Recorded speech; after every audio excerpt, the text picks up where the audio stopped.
اور یاد رکھیں، میں نے جس طرح پہلے وضاحت اسی لیے کی ہے کہ کسی بھی کام کو، کسی مزدور کو حقیر جاننا، سب سے پہلا اس کی عزت نفس کے اندر حملہ کرنا، یہ سب سے بڑی بات ہے کہ اس کو پہلے اپنی ذہن کے اندر حقیر جاننا کہ یہ تو مزدور ہے، جو ہمارے نزدیک مزدور ہے۔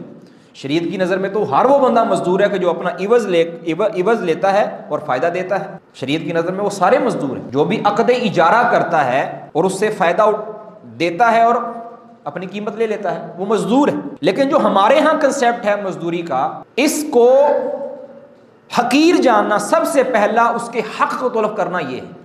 پہلے تو ہم نے اپنی سوچ کو درست کرنا ہے کہ جو شخص محنت اور مشقت کرتا ہے اور اس کے ساتھ اپنا عوض لیتا ہے، حلال طریقے سے کماتا ہے، وہ بندہ کبھی بھی حقیر نہیں ہے۔ اس کی حقارت کی وجہ یہ نہیں، کسی کے کام کی وجہ سے اس کو حقیر نہیں جاننا چاہیے۔